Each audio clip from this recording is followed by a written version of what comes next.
अगर ये सोच लें कि लोग क्या कहेंगे तो समझ लीजिए कि आपने जीवन की पहली परीक्षा में ही हार स्वीकार कर ली, क्योंकि लोग तो कुछ कहेंगे लेकिन आपको कदम बढ़ाने हैं और अपने लक्ष्य की ओर बढ़ना है। सुप्रभात, मैं हूं आपके साथ दीक्षा कोहली। आइए सबसे पहले नजर मुख्य गतिविधियों पर।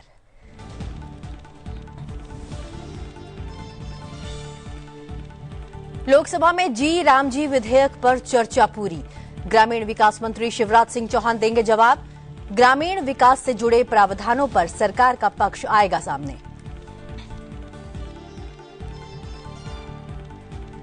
संसद ने 71 पुराने कानूनों को निरस्त और संशोधित करने वाला विधेयक किया पास। कानूनी ढांचे को सरल और आधुनिक बनाने की पहल, ईज ऑफ गवर्नेंस की दिशा में बड़ा कदम।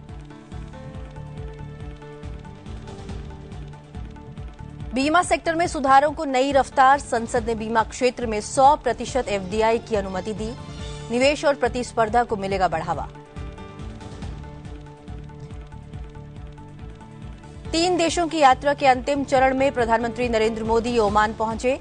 मस्कट एयरपोर्ट पर गार्ड ऑफ ऑनर, भारतीय समुदाय ने किया भव्य स्वागत। ओमान के उप प्रधानमंत्री से अहम द्विपक्षीय बातचीत। रणनीतिक सहयोग और ऊर्जा साझेदारी पर फोकस। और गुरु तेग बहादुर जी के 350वें शहीदी दिवस पर उपराष्ट्रपति का वैश्विक संदेश। कहा, धार्मिक स्वतंत्रता, नैतिक साहस और मानवता के सर्वोच्च प्रतीक हिंद दी चादर। विश्व शांति, वसुधैव कुटुंबकम और एकजुट मानवता का किया आह्वान।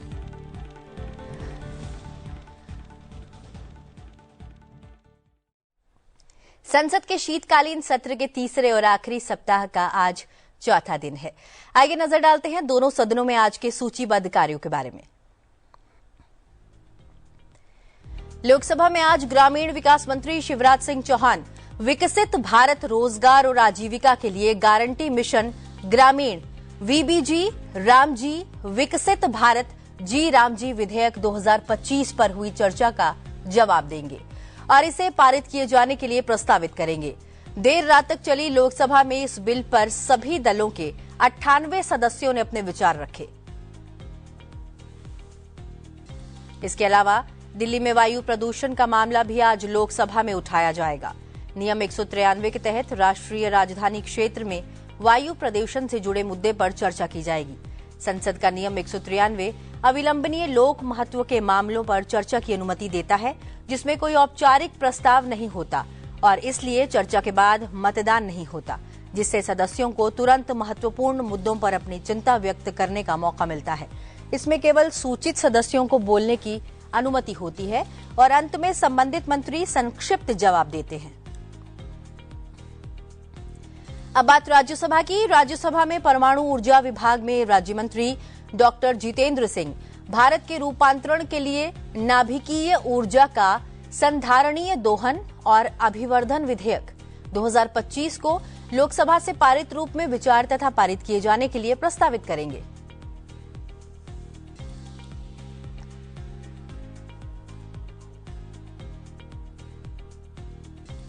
लोकसभा में बुधवार को विकसित भारत गारंटी फॉर रोजगार एंड आजीविका मिशन ग्रामीण यानी वीबी जी रामजी बिल 2025 पर चर्चा हुई। चर्चा की शुरुआत करते हुए ग्रामीण विकास मंत्री शिवराज सिंह चौहान ने कहा कि इस बिल में गांवों में हर साल रोजगार 100 दिन से बढ़ाकर 125 दिन करने की गारंटी दी गई है। ये बिल गांवों को गरीबी मुक्त बनाएगा। ये बिल विकसित भारत के लिए विकसित गांव के निर्माण का बिल है, जिसमें 100 दिन जो रोजगार की गारंटी थी वो बढ़ा के 125 दिन कर दी गई है। हम रोजगार भी देंगे और 100 से बढ़ा के 125 दिन, लेकिन केवल रोजगार नहीं, जो महात्मा गांधी जी का सपना था स्वावलंबी गांव, वो स्वावलंबी, स्वयंपूर्ण, विकसित, गरीबी मुक्त और रोजगार युक्त गांव बनाने का ये बिल है।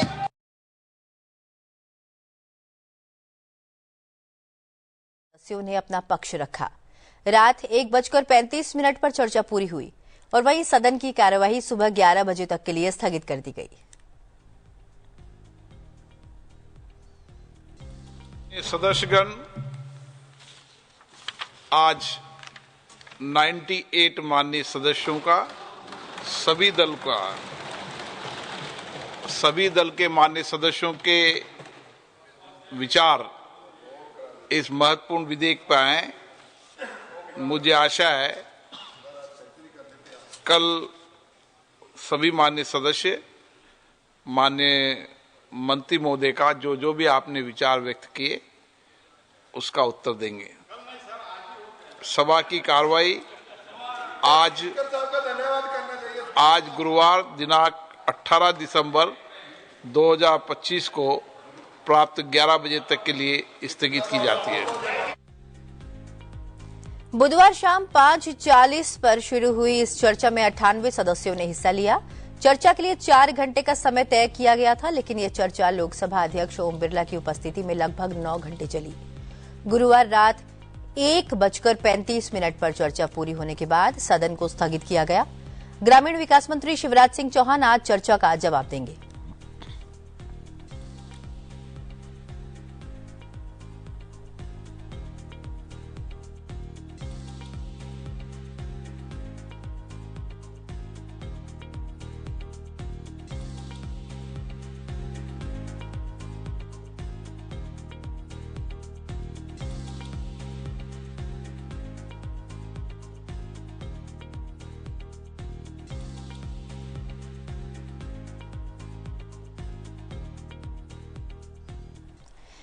राज्यसभा में बुधवार शाम सबका बीमा सबकी रक्षा बीमा कानून में संशोधन बिल 2025 ध्वनिमत से पास कर दिया गया। यह बिल लोकसभा में मंगलवार को ही पास हो गया है। इस विधेयक में बीमा क्षेत्र में प्रत्यक्ष विदेशी निवेश एफडीआई की सीमा 74% से बढ़ाकर 100% करने सहित कई अहम सुधारों का प्रावधान भी है। इसका उद्देश्य बीमा उद्योग का आधुनिकीकरण करना और 2047 तक सभी के लिए बीमा के लक्ष्य को हासिल करना है। So since coming to power in 2014, our government has actually made significant changes in the insurance sector. Because if the country's development has to be achieved, we need greater insurance cover for our people, for our businesses, and also for our health, and also for majorly for agriculture and so on. Keeping that in mind, in 2017, our government brought in the insurance ombudsman rules, and that was to provide a fast and cost-effective channel for resolving grievances of policyholders. Today, IRDAI has established an extensive framework for protection of policyholders. It mandates insurers to provide crucial information to policyholders at the time of policy issuance and setting stricter timelines for claim settlement. So the regulator is actually moving after consultation to giving greater protection to the policyholders. Sir, the government has also established the National Health Exchange to facilitate exchange of claims, health claim, and information thereof between the hospitals and the insurance companies. This way, the policyholder doesn't have to run from one pillar to another post, but if the health claim information is shared between the hospital and the insurance company, it resolves issues faster and in a seamless manner. So the settlement of claims has become a bit more simpler, although there's a lot more that one can do. Our government is also deeply committed, sir, to expansion of affordable insurance in rural areas for common man, and that is why you find several flagship schemes, particularly insurance schemes, which have been launched since 2014. Srimati Nirmala Sitharaman ji to move that the bill be passed. Sir, I rise to move that the bill be passed. Motion moved that the bill be passed. The question is that the bill be passed. Those in favor will please say aye. Aye. Those against will please say no. No. I think the ayes have it. The ayes have it. The ayes have it. The bill is passed. बढ़ते हैं अगली खबर की ओर। राज्यसभा ने पुराने या अप्रासंगिक बन चुके कुल 71 कानूनों और कानूनी संशोधनों के निरसन और संशोधन के लिए लाए गए बिल को पारित कर दिया है। विधि और न्याय मंत्री अर्जुन राम मेघवाल ने सदन में विधेयक पेश किया। राज्यसभा में बिल पेश करते हुए केंद्रीय कानून मंत्री अर्जुन राम मेघवाल ने कहा कि इसका उद्देश्य पुराने कानूनों को हटाना, कानून निर्माण प्रक्रिया के दौरान रह गई त्रुटियों को दूर करना और कुछ कानूनों के भेदभावपूर्ण पहलुओं को समाप्त करना है। विधेयक राज्यसभा में ध्वनिमत से पारित हो गया। इससे पहले मंगलवार को लोकसभा ने इसे मंजूरी दे दी थी। संसद नए कानून भी बनाती है, कुछ ऐसे कानून होते हैं जिनमें संशोधन भी करती है और कुछ ऐसे पुराने कानून हो जाते हैं जिनकी आवश्यकता नहीं होती है तो उनको रिपील भी करती है। ये संसद का काम है। इसी श्रृंखला में 2014 से अगर मैं बात करूं तो अब तक हम ऐसे जो कानून जिनकी कोई आवश्यकता नहीं है, प्रासंगिक भी नहीं रहे, औपनिवेशिक काल के हैं, ऐसे करीब 1577 कानूनों को 2014 के बाद हमने उनको रद्द किया या अमेंड किया है। इसमें 1562 को पूरी तरह रिपील किया और 15 कानूनों को हमने री इनेक्ट किया। और यह सुधार गुलामी की जो मानसिकता है उससे मुक्ति की ओर बढ़ता हुआ एक कदम है। ऐसे कानून जिन पर औपनिवेशिक छाया थी को समाप्त किया जा रहा है। मैं वर्तमान में जो बिल आज लेकर के आया हूं आपके समक्ष, इस मान सदन के समक्ष, इसमें 71 अधिनियमों में से 6 प्रिंसिपल एक्ट्स और 65 अमेंडमेंट एक्ट इसमें शामिल है। मैं जहां तक 6 प्रिंसिपल एक्ट्स का संबंध है तो ये ध्यान में रखा गया है कि इन अधिनियमों ने अपने उद्देश्यों को पहले ही पूरा कर लिया है और अब ये ऑब्सोलीट और रिडंडेंट हो गए हैं। इसलिए संबंधित मंत्रालयों और विभागों ने इन्हें निरस्त करने का निर्णय भी लिया है, हमें सूचित भी किया है। माननीय Shri Arjun Ram Meghwal ji to move that the bill be passed. With your permission I move the bill be passed. Motion moved that the bill be passed. The question is that the bill be passed. Those in favor will please say aye. Aye. Those against will please say no. Those against will please say no. I think the ayes have it, the ayes have it, the ayes have it. The bill is passed. Lok Sabha ने परमाणु ऊर्जा क्षेत्र में निजी भागीदारी की अनुमति देने के प्रावधान वाले विधेयक sustainable harnessing and advancement of nuclear energy for transforming India यानी शांति बिल को मंजूरी दे दी है। केंद्रीय विज्ञान एवं प्रौद्योगिकी राज्य मंत्री स्वतंत्र प्रभार जितेंद्र सिंह ने कहा कि यह कानून भारत को वर्ष 2047 तक 100 गीगावाट परमाणु ऊर्जा उत्पादन के लक्ष्य तक पहुंचाने में अहम भूमिका निभाएगा। चर्चा का जवाब देते हुए जितेंद्र सिंह ने इसे मील का पत्थर साबित होने वाला कानून बताया। The source material and fissile material in any form produced within India or imported shall remain under the surveillance and control of the central government. वो भी है। स्पेंट फ्यूल जिसके बारे में चिंता की गई है, उसको कहीं भी प्राइवेट पार्टी को अलाउ नहीं किया गया उसका चार्ज। चाहे प्राइवेट पार्टी का भी रिएक्टर होगा तो जो स्पेंट फ्यूल है, जो मैंने प्रक्रिया जिसका विवरण किया कि कैसे उसको रखते हैं कुछ सालों बाद, वो सारी जिम्मेवारी सरकार के ही पास रहेगी। The private players will not be allowed to lift up spent fuel. इसी तरह के यहां तक कि हैवी वाटर, अब हैवी वाटर कोई एक्सप्लोसिव चीज नहीं है, इट इज सिंपली डीटीओ। जो यहां केमिस्ट्री पढ़े लिखे हैं उनको पता होगा कि पानी को कहते हैं हाइड्रोजन ऑक्साइड, H2O2। ये है डीटीओ, डेट्रॉइट ऑक्साइड। सो इससे थोड़ा सा वो न्यूट्रॉन का एलिमेंट बदलता है उसमें और उस ज्यादा देर तक इस्तेमाल हो सकता है, ज्यादा देर ये कूलेंट का काम कर सकता है, तो इट इज प्रेफर्ड। उस पर भी हमने प्राइवेट पार्टी को उसकी जिम्मेवारी से बाहर रखा है। Heavy water also will be handled only and only by the government.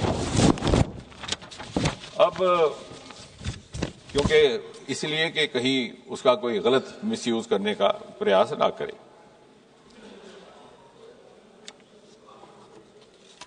Section 9 है of the bill allows for a person to carry out research, development, design and innovation. It is there.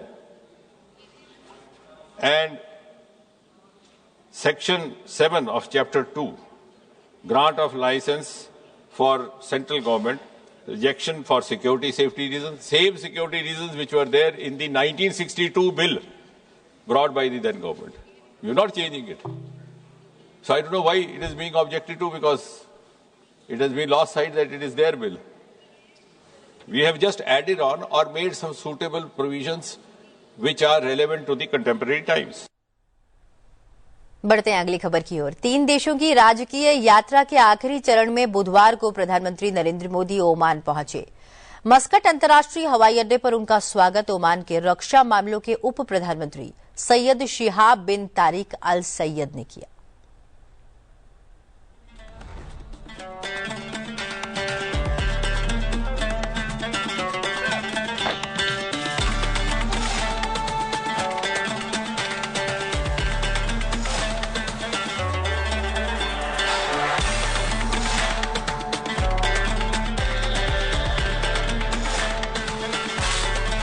पर उन्हें guard of honour भी प्रदान किया गया।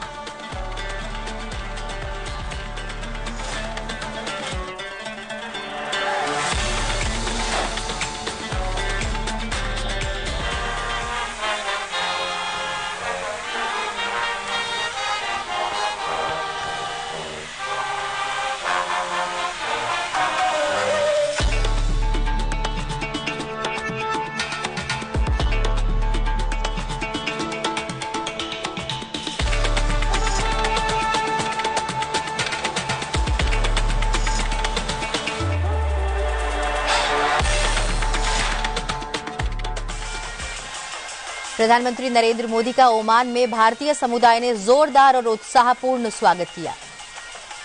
घंटों से उनके आगमन की प्रतीक्षा कर रहे लोगों ने इन पलों को अभूतपूर्व बताया। प्रधानमंत्री मोदी के वहां पहुंचते ही उत्साहित लोगों ने भारत माता की जय, मोदी मोदी और वंदे मातरम के नारे लगाए। इस अवसर पर प्रस्तुत की गई सांस्कृतिक प्रस्तुतियां भी दर्शकों को मंत्रमुग्ध करने वाली रही। बच्चों ने विभिन्न गीतों पर नृत्य प्रस्तुत किया, जबकि शास्त्रीय नृत्य की जुगलबंदी भी खास आकर्षण रही। प्रधानमंत्री नरेंद्र मोदी ने वहां मौजूद लोगों से संवाद किया और कलाकारों का उत्साहवर्धन करते नजर आए।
प्रधानमंत्री नरेंद्र मोदी ने ओमान के रक्षा मामलों के उप प्रधानमंत्री महामहिम सैयद शिहाब बिन तारिक अल सैयद द्वारा आयोजित आधिकारिक डिनर में हिस्सा लिया। दोनों नेताओं ने इस दौरान औपचारिक बातचीत भी की।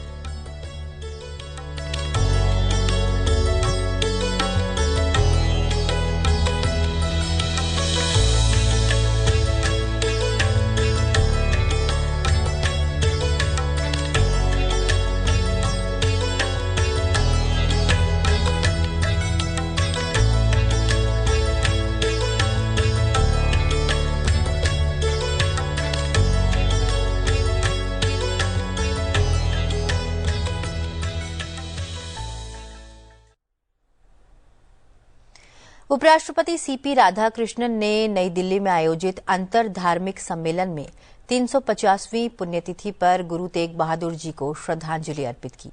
उन्होंने शांति, मानवाधिकार और धार्मिक सौहार्द पर जोर देते हुए वैश्विक स्तर पर सहिष्णुता का संदेश दिया।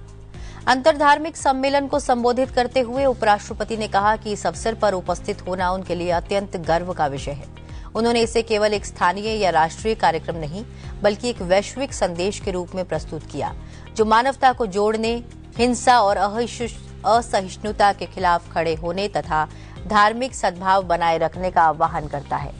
उपराष्ट्रपति ने कहा कि गुरु तेग बहादुर जी ने न केवल अपने समय में धार्मिक स्वतंत्रता की रक्षा की, बल्कि आने वाली पीढ़ियों के लिए भी सहिष्णुता और मानवाधिकारों की नींव रखी। उपराष्ट्रपति ने कहा कि अंतरधार्मिक संवाद और सहयोग ही आधुनिक समाज में स्थिरता और समृद्धि का आधार है। Sri Guru Tegh Bahadur Ji was a beacon of moral courage, whose life and sacrifice belong to all humanity. There is no parallel, it cannot be compared his sacrifice with anything. Guru Tegh Bahadur Ji's martyrdom in 1675 stands as one of the history's most extraordinary affirmations of religious freedom. There cannot be a more cruel punishment to anyone who stood up for human dignity.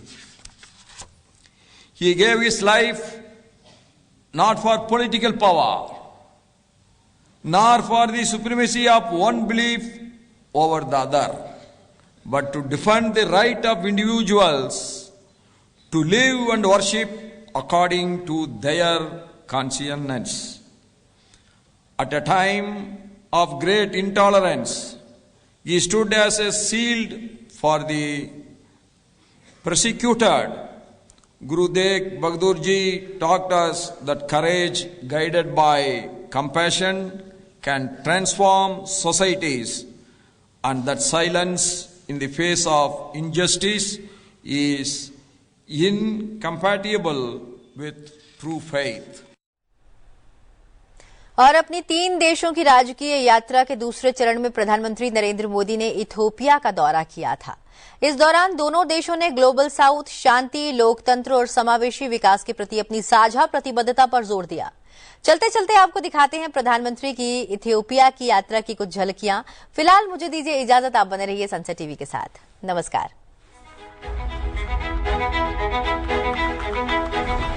ये Ethiopia का मेरा पहला दौरा है, लेकिन यहाँ कदम रखते ही मुझे अपनेपन और गहरी आत्मीयता का बहुत गहरा अनुभव हुआ है।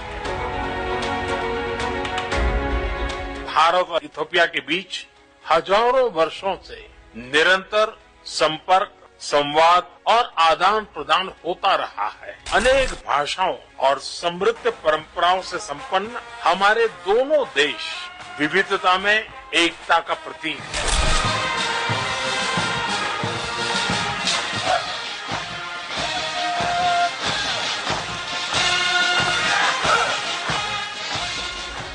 We also appreciate your consistent message that Africa's priorities must lead the partnership. This kind of dignified, respectful message for Africa is very important, Mr. Prime Minister. Keep pushing. That is the type of message we're expecting from all our trusted friends.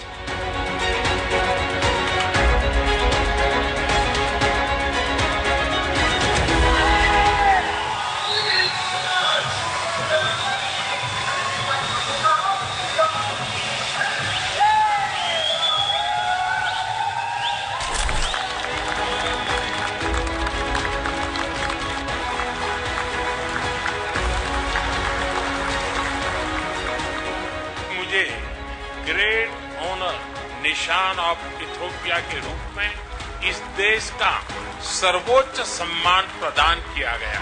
विश्व की अति प्राचीन और समृद्ध सभ्यता द्वारा सम्मानित किया जाना मेरे लिए बहुत गौरव की बात है। मैं सभी भारतवासियों की ओर से इस सम्मान को पूरी विनम्रता और कृतज्ञता से ग्रहण करता हूं।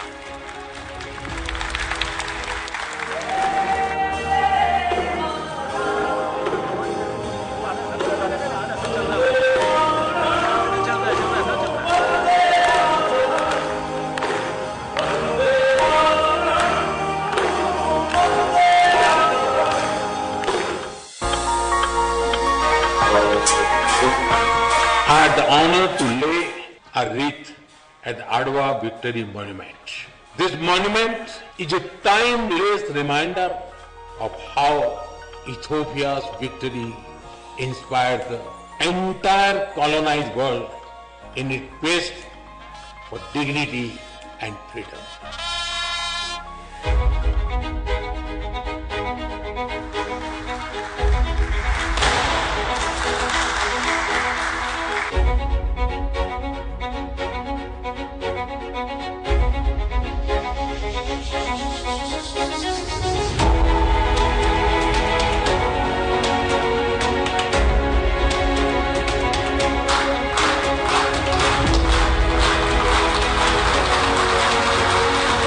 I'm honored to be here in this temple of democracy, in the heart of a nation with ancient wisdom and modern aspirations. And I come to you with deep respect for your parliament, your people, and your democratic journey. Global South is writing its own destiny, and India and Ethiopia share a vision for it. Our vision is of a world where the Global South rises not against anyone, but for everyone. That we will walk together as equals. We will build together as partners. And we will succeed together as friends.